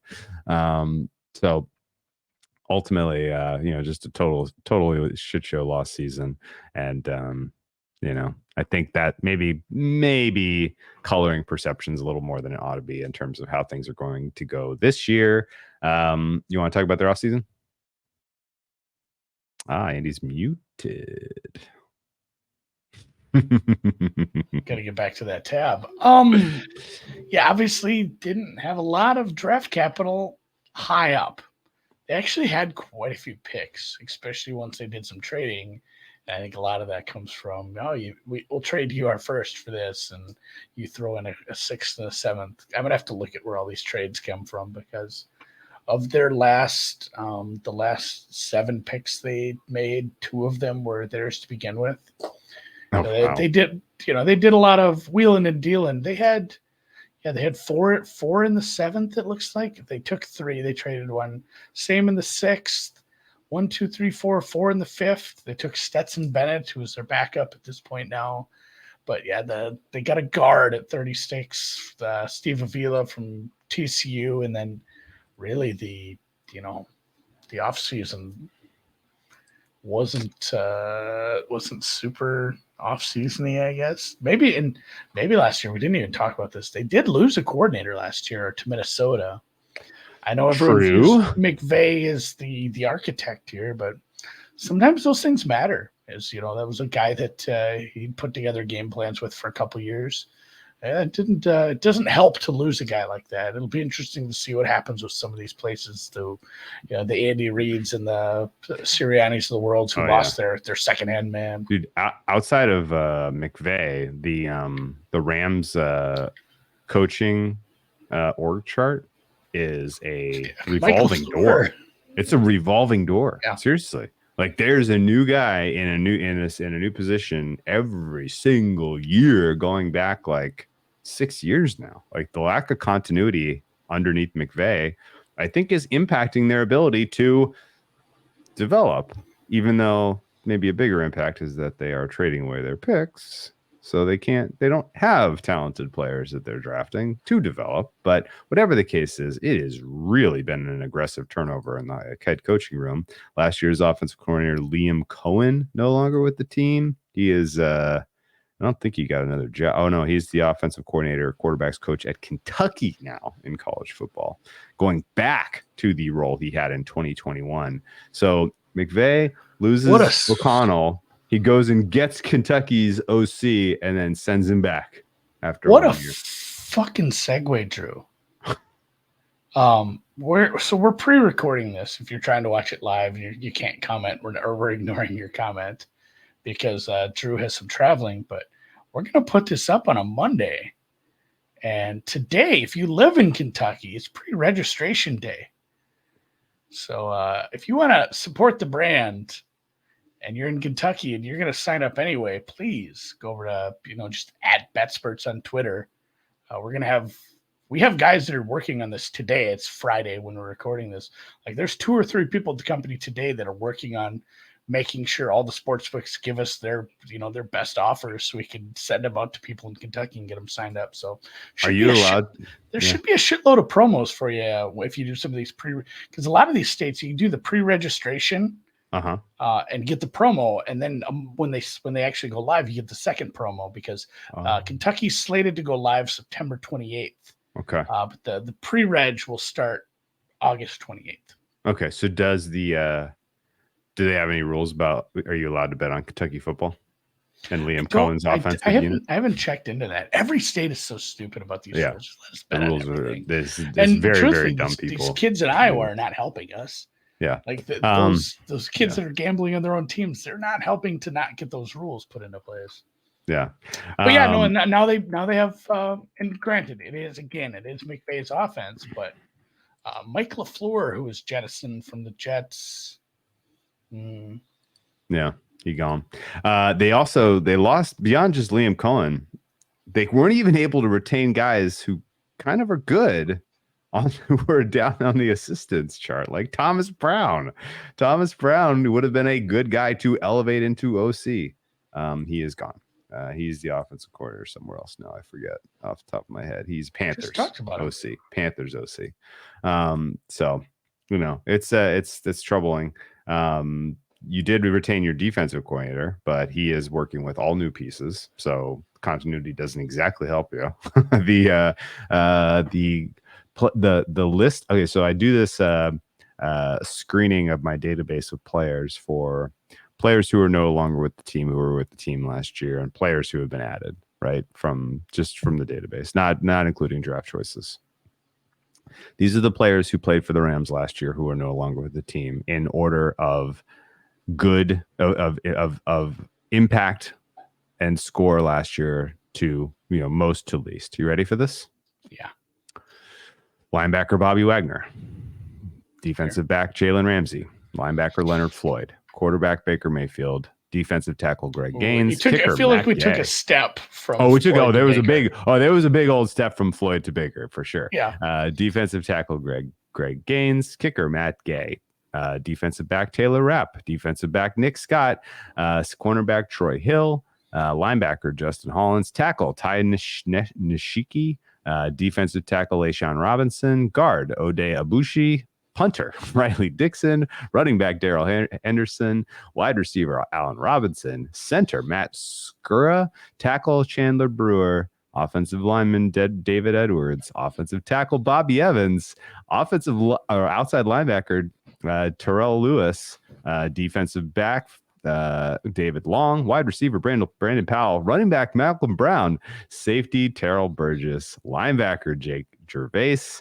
guard Jeremiah Colon, long snapper Matthew Orzek, quarterback Bryce Perkins, and quarterback John Wolford. I just named 30 players who took snaps for this team last year or were on, made game day rosters at some point who are no longer Rams. You ready for the list of players they added through free agency, Andy? Demarcus Robinson, wide receiver. Brett Rippon, quarterback. Sony Michel, run back, who promptly retired. They added 3. They lost 30 and basically signed guys off the street, undrafted free agents, rookies to play. I was going to say, every and too, single we don't dig into role. special teams all that much, but and I guess I'm going to have to pay attention to this a little. I didn't watch much of their preseason yet, but essentially rookie everything on special teams. New punter, new kicker. I didn't mention place John kicker, Johnson, undrafted. sorry. Yeah. Yeah. Undrafted free agents, new long snapper, undrafted free agent, new punter. Your punter's your holder. So a lot of these players are going to be, guys that we haven't seen a ton from yet. Yeah. I didn't mention camp ad John Johnson, who by my grades is now your second best defensive player, and you added him in camp. So it's wild looking at the Our Louds depth chart, Andy. The entire third string of Rams defense is all rookies. I don't think I've ever seen that before. I don't know that I've ever seen that before. The depth is very young, and if that gets tested, it's going to be a problem. And truthfully, I hope they do test it, because you have a bunch of guys outside, like you say, I don't know how you feel about Akila Witherspoon. I think we could do better than some of these spots. Obviously, like you said, Josh Johnson just steps into your starting deep safety at this point. But there's a bunch of names that are young players, rookies, undrafted free agents that might as well get them some time, see what you have here if they make the squad. Yeah, I don't have a very solid read one way or the other on Akila Witherspoon. I will tell you this, though. The sum it's a of downward trend. I think so. I think the sum of the parts here is like, it's very, very low number. Okay. When I'm like looking at positional grouping rankings, things like that across the NFL, like there's a lot of dark red here, a lot of 31s, a lot of 32s. That said, most of the low grades that I'm giving is because there are so many guys that I just have zeros, ones. Like, I don't know. Is this guy better than a replacement, below replacement level player? Zero clue. So I acknowledge that there is a massive amount of uncertainty here. They've obviously, there's been mixed reports out of camp about how these guys are adjusting to their roles, responsibilities, blah, blah, blah, blah. Certainly there's a little bit more optimism from things that I read that this offense could be, something noteworthy to start the season. The defense is just like, everybody's literally like, what's happening here? How is this happening? What is the plan? How are they going to do this? They have had a couple of preseason games where the defense has been, what's the right word? Shitty. Getting absolutely pushed around by the twos from the Raiders. In fact, making Aiden O'Connell look like he should have been considered as first overall in preseason week 2 is, to me, more of a reflection of the Rams than it is a reflection of Aiden O'Connell. As even though, like, surely he looks like he'll be a very solid backup to Jimmy G, much more so than Brian Hoyer would be. They also gave up 34 points to the Chargers. They didn't make Stetson Bennett look quite as good. I mean, Stetson Bennett is their backup. My bad. They didn't make the Chargers backup quarterback Max Dugan or Easton Stick look especially good. But that said, they couldn't get off the field with Elijah Dotson running it down their throats. So no really good takeaways from the way that they've populated this depth chart. And I think this defense is probably starting the season squarely 32nd in the NFL, despite having a Hall of Famer anchoring things. Do you take any exception to having them as the last defense in terms of power rating in the NFL, Andy? It's crazy they have to do that with Aaron Donald on the squad, but yeah. The only pushback I would have on that is some things I've read about the defensive secondary, especially with the addition of Josh Johnson now. I have to find it here. I think, Football Outsiders says they kind of went negative on it and then pulled back. It says the entire projected starting defensive backfield consists of day 3 picks on rookie contracts, which that second part can be a positive, though that might be slightly underselling the talent. They said Fuller started every game during their Super Bowl run and missed a lot of last year with his hamstring. He'll be back. Nickelback Durant said he got his hands in the ball a lot in limited playing time as a 4th-round rookie. Looks like there's potential there. Darian Kendrick he was one that got pushed into starting duty, it says, earlier than they would have hoped. So these guys there's potential in the defensive secondary. I guess just looking at the guys that are going to be, surrounding Aaron Donald, I guess there's upside just because you still got to put some hats on him. But I did read a couple places that there's some upside in the youth of the secondary.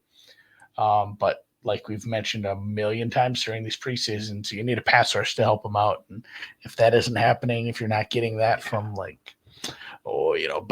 you're going to have a rookie at outside linebacker on one side. You're going to have Michael Hooked on the other. And some of the, some of the backups are undrafted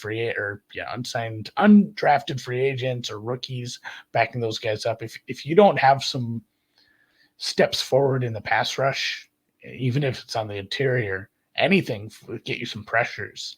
It's gonna, hurt those guys that we see this potential in the defensive secondary. So I can see them being better than, the 32nd ranked team we're getting them, but it's going to take some things to happen. Yeah. And even at that, the ceiling's not very high. No, it's not. Okay, so real quick, the any bull case for the Rams, it has nothing to do with the defense being effective at all. I don't think. You keep saying they got to score 30 points a game. Yeah, that's still probably true. Yeah. Okay, so that part of it is contingent on the offensive line being league average, in my opinion. And right now, I grade them bottom 5. Am I being too hard on this unit? That in part, I think my grades are low because they are injury prone. If they have a healthy campaign, it could be very different. Rob Havenstein is the only guy at any level on this offensive line that I grade as above replacement level. The next closest is Brian Allen.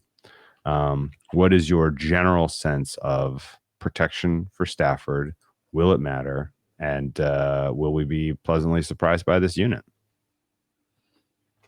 There was a quote from McVay saying Joe Noteboom is one of the 5 best offensive linemen on this roster.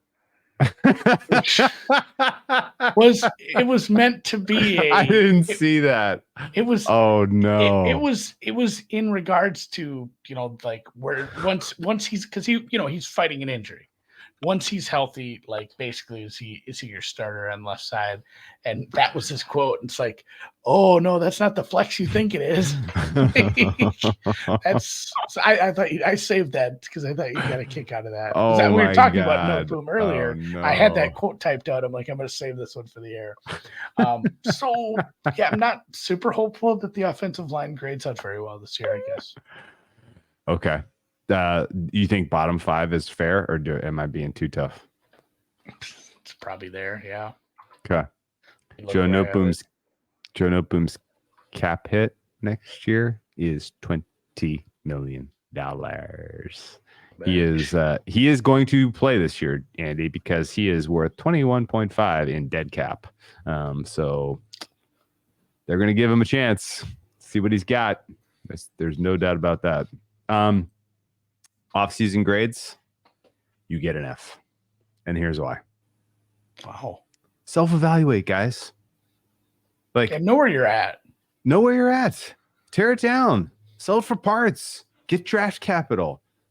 Maybe that's harder than it seems. To me, that's possible. But you have true blue assets in Donald and Cup, and you want to keep it together, and you want to make your fans think that you're gonna have, give it one more run. You're not. Your best bet, your best possible outcome was your offense is, the 2020, 2021, 2022 Rams, and you're still probably a 500 team, and that's, maybe that's good enough to get you into the 7th spot in the wild card, but then you're going to get your brain beaten on the road in the wild card round. And so it's I don't really understand exactly the point of not going into draft capital accumulation and let's start bringing in guys who we can develop this year for the future. And honestly, setting yourself up for a top 2 pick next year. That should be the vision here, not let's make one more run at it, in my opinion. Stafford is not the long-term answer at quarterback. You know that he has meaningful health questions. And I think if you can get a top 2 pick in next year's draft, you can get a blue chip quarterback to build around. Rebuild is on. And I don't know why that's not the vision, but it doesn't feel like they're there yet. Is that fair? Well, yeah, I mean, like, what do you think that trade looks like to get that high end pick then?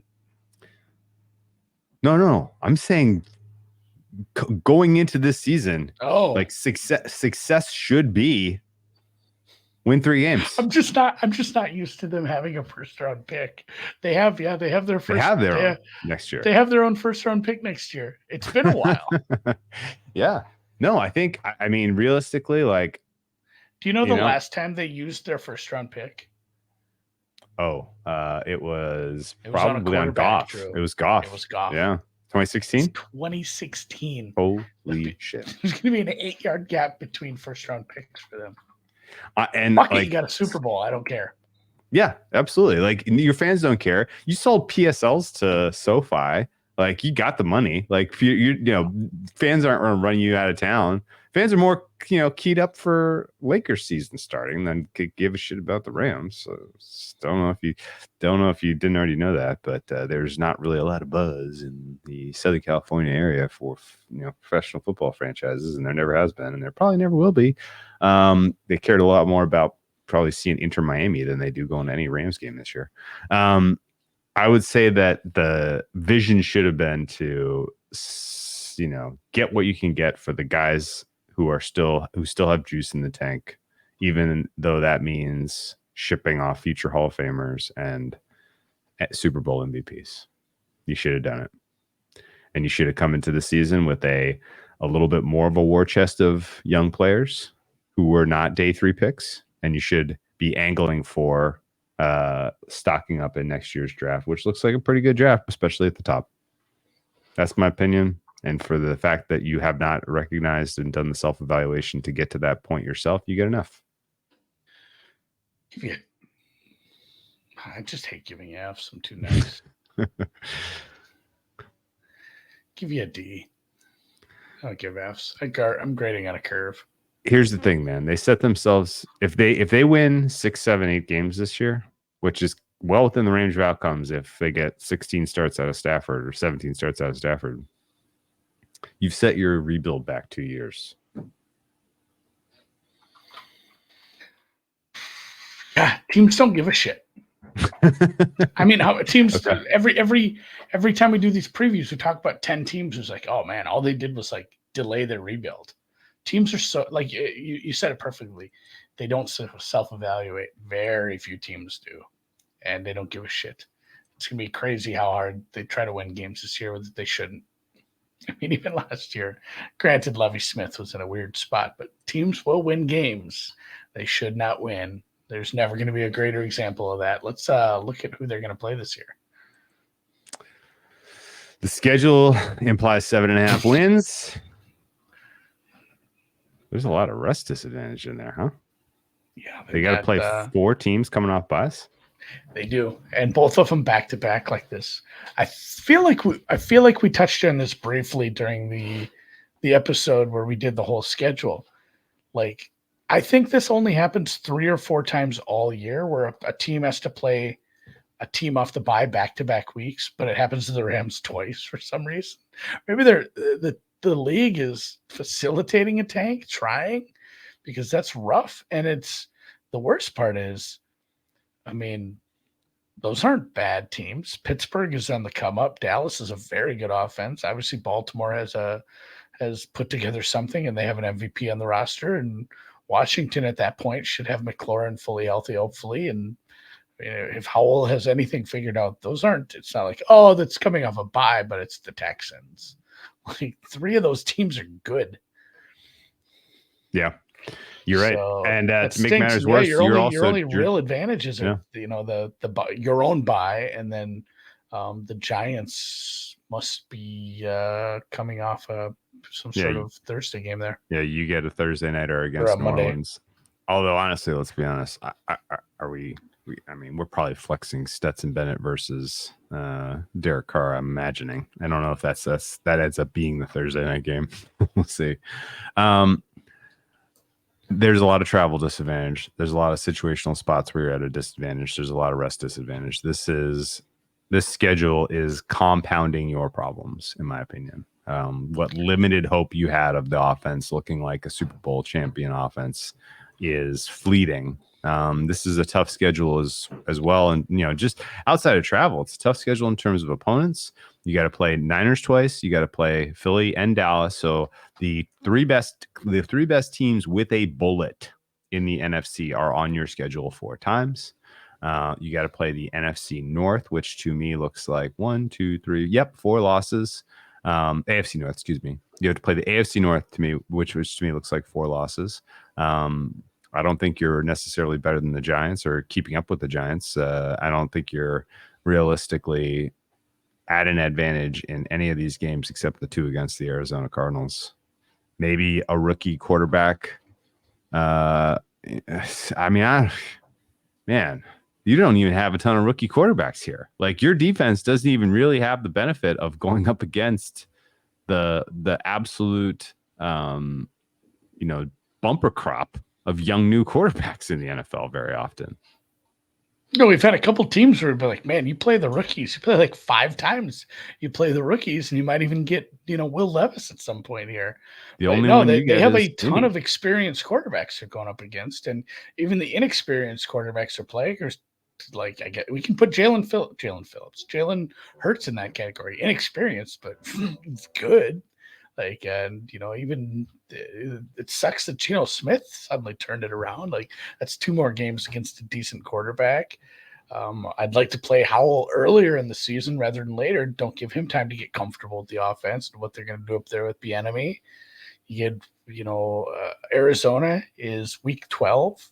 I'm assuming you have Kyler back. They said this sucks as far as quarterbacks. And, I talked about that pass rush not getting right. Probably if that pass rush doesn't get right, you have a bunch of young guys you're leaving out to hang out covering against all these good quarterbacks. And and then you mentioned some of the disadvantages, the quad buys early in the season, the back-to-back. I would assume, man, just you play at Cincinnati and then go at Indy the next week.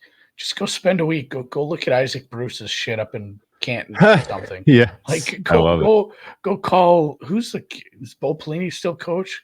Call one of the MAC teams and just go practice with them for a week. Like, don't go back to the coast. Honestly, that game is the bellwether for your entire season. That Indy game, week 4. Tough travel spot for that you. Is your rookie quarterback. It's somebody we saw look a little rough last night. We watched him in Thursday Night Football. If you can't get your first win, if you can't get your first win week 4, maybe it's coming week 6 against pack it up. Yeah, I think you start making phone calls. Aaron Donald, anyone? Any interest in a Hall of Famer who's still got some left in the tank? Anyone? He'd look good in Philly. I was going to ask you where you would send him. You think Philly? I would send him to the AFC, I guess. I don't want to have see him more often than I have to. I definitely wouldn't trade him to Philly before you play Philly week 5. that would be something. So who has a lot of cap space? And this is silly, but I want to say it. But you could put him next to Myles Garrett. You think the Browns? They have all this cap space now. They're like clearing. They're clearing space probably because they're this contract they're going to need to with the Watson contract. But the Browns have a bunch of cap space they cleared up here. Holy crap! That would be. Can you imagine those 2 next to each other? Gross. That's no fun. Amazing. That would be amazing. Imagine being on that side of the line. What's the cap situation with the Chargers? Like, I feel like you do Aaron Donald a solid if you don't even make him move. He gets to stay in LA. Yeah, you don't probably even don't. You, Yeah, you don't even probably have to sell don't your want to do house. that. Yeah, you don't even have to sell. Yeah, you're familiar with everything. The Browns actually have the most cap space right now. Wow. The Bengals could probably afford. They got the math magicians over in Cleveland. Can you imagine adding them to a Bengals defense? That'd be useful for a very good team. I'll be honest with you, man. Aaron Donald as a potential trade piece wherever he goes is like one of the most interesting subplots if you're playing futures markets, because I do feel like if that happens, that's like a massive needle mover in terms of equity and championship equity. Don't you think? You know who makes that kind of move mid-season? That's such a Rams move. It's There's no Rams GM DNA around the league, is there? Oh God, you know who has 20 million in effective cap space? The Motor City Kitties. Oh, well, now we're talking. Hutch comes along a little quicker if you have somebody big in the middle like that. Don't hate it. Let's You know who bites kneecaps, Andy? Aaron Donald, who trains with knives, who trains with people trying to stab him. All right. Terrifying individual. Terrifying. Yeah. Let's see what these betting odds look like for a team we don't. Oh, look at him right there. There he is. Last time we could see him in that jersey before he's in Cleveland, I guess. I'm willing it into existence. 65 to 1 to win the Super Bowl is not for me. NFC 35 to 1, not for me. NFC West 10 to 1, not for me. Make the playoffs, yes, plus 285. I'm out. No, minus 375. So the wild card part of this conversation, which we were entertaining as a thought exercise about 10 minutes ago, Andy, I'm realizing now through looking at the schedules of the last division, and this is stupid that it always takes actually seeing the schedules and talking it out loud, but the NFC West is kind of fucked. Playing the NFC East and the AFC North as your two crossovers, we have this during every year where we'd say like, hey, this whole division, this is going to be a theme. Like, guess what? They play the AFC South and they cross over with this. Like, every team is going to get these easy games. It's the same with the West. Like, they have bad crossovers this year. They have bad crossovers. The NFC East has bad crossovers relative to last year, which was a step forward. Mm-hmm. So Saints 1 seed, Packers 1 seed. Where are we at on this, man? No, in seriousness though, apparently I made that bet, Packers Jags Super Bowl. Apparently there's one of the legal books has that at 800 to 1. Whoa, buddy! I know. Whoa. Let's see. I have money in like legal accounts. Just I never go down there anymore. I'm not going to bet that, but if you gave me Packers Jags 1 seeds, now I'm listening. Now I'm listening. At 350. Now I'm listening. All right. So real in seriousness though, I don't think any of the NFC West teams at the bottom, certainly the two at the bottom, are realistic chances to get the wild cards. I think win total has been bet pretty aggressively to the under. It is at 6.5 minus 134. Alt unders fine with me. I think there's a chance here that you don't get a win until mid to late October, and at that point, we're selling this thing for parts. Yeah.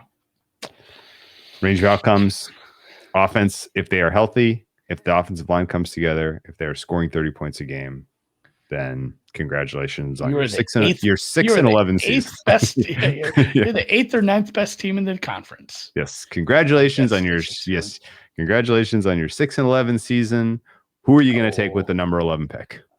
Yeah, absolute ceiling 7 wins. If everything really came together and they eked out 8, it would just really, really be difficult for me to see them in a position where they're viable for a wild card, like you said. So somewhere in the 3 to 6, 3 to 7 range. And if they shut down Stafford, that range quickly becomes like 3 to 4. Yeah. Because you're starting Stetson Bennett, who he's played in some big games. He's been with some good Georgia teams, but for all intents and purposes is pretty jacked. He got drafted to be a backup. Like, that's a good job. Betting plan of attack. As long as Stafford is healthy, this is a team that I don't mind looking at their game and playing the over. If the offensive line comes together and performs league average, this is a team that I would be like, ooh, they're frisky to come back in a game, because they can definitely, if they can protect the quarterback. Stafford is pretty good under pressure anyway. He's definitely good against the blitz. Like, you're not necessarily going to get this team off the field if you're trying to protect the lead against them. So, there may be some comeback opportunities. There may be some live take the points with the Rams if they're losing. if the offensive line does not come together, then that goes out the window. I would also say that no lead is safe when the Rams have the ball. I don't trust Cam Akers to put away a game on the ground. I don't trust this defense to get the opponents off the field. So Rams with the lead is an aggressive bet against for me. When it becomes the Stetson Bennett show, then we can start over with our entire concept of this team. What's your plan? Yeah. Agnostic, like you said, if the offensive line plays well enough for Kupp and the tight end and your whatever you're going to get at Cam Akers to do anything, it's a team that can move the ball. But yeah, like you said, even if they are leading, the lack of a pass rush is probably going to be, the other team is just going to move down the field if they have to go into quick, passing mode here. So no lead is safe. Live overs if this offense is looking good, I think. Okay, so to start the season, they got 2 divisional matchups against the Seahawks and the Niners, Andy. They're dogs in both. They have taken money in week 1, by the way. That opened at 5.5. It's down to 4.5, 4 at Circus Sports. So somebody who frequents the shop in the desert is especially inclined to bet the Rams. The total is come down. Oh, no, it's down. It's come down from 47 to 46.5 at Circa. It's 47.5 offshore where I play. So not exactly sure why there's a disconnect there. This is maybe the only game this is one of 2 games on the entire slate in week 1 that I would sincerely consider betting it over, which is to tell you that my general temperature of the quality of football we're going to get early in the season is not high. Do you think Rams are live against either the Seahawks or the Niners to start the season? Because that look-ahead line for the Niners game is like 3, which seems insane. No opinion? I don't know. And I was just looking too what limits were like. They're still late. Yeah, the limit on a total right now is looking like 1,000 everywhere. So maybe we'll see a little more movement on that over the next. I think he 10 can or get so 2,500 or so at Circa. Let me see. Yeah, it's not very high though. You're right. No, I don't want to be an early adopter on this team. I'm interested to see because I've seen that movement. I'm interested to see someone make the case out loud. So far, it's been people who are putting money and keeping their mouth shut, I guess. Mm-hmm. I guess, truthfully, like it depends how much you think the wide receiver 3 matters a little. It's I don't think JSN is going to play for probably the first few weeks. You don't just break a bone and see it heal that quickly. So like that's a problem. It is, man. It's a road game in a tough spot. I don't know what there is to like love about the Rams other than the experience and maybe there's some people really pounding the table for Geno wasn't that good. Geno isn't that good. You're missing basically all the running backs have been dinged up at some point. You're still missing some pieces on the defensive side of the ball. Maybe you're still not stopping the Rams with what you're putting out there. Yeah. Curious to hear someone's thoughts. If someone's got a strong Rams position, I think there's some people in the Discord that have bet some Rams money line, but against the Seahawks. Yeah, that's more of a if all those things are true, then why are we even taking the points? They're the better team. I see. Yeah, I guess I got to think about that one some more. I had felt like I was so bearish Rams to start the cycle here just because, like, again. Last time you were this bearish on the Rams, they won the Super Bowl. That's a good point. I don't think. That's a good point. I don't think that's realistic. But at the same point, I mean, how many they signed? Miller, they signed Odell, they signed. I feel like there's a third one in there. Was there a defensive player that they added as well? Floyd. Besides Miller? Maybe Floyd. I mean, they just kept signing players. Yeah, I really don't remember. They had an absolutely stacked roster. They were active. They were. All right. Well, Whale. I mean, realistically, they had Andrew Whitworth, so they had a bookend to keep that offensive line. That helps. He was good. Yeah.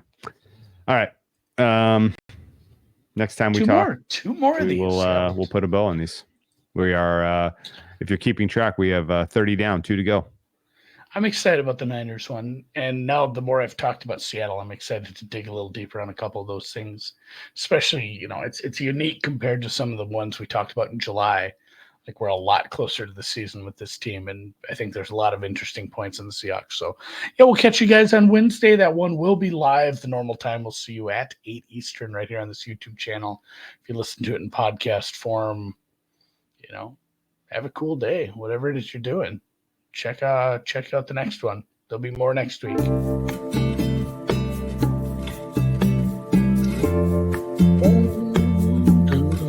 I expected. Thought that was going to be a little worse. There's a lot of, what ifs. They're like 20% what ifs. It's not 50-50.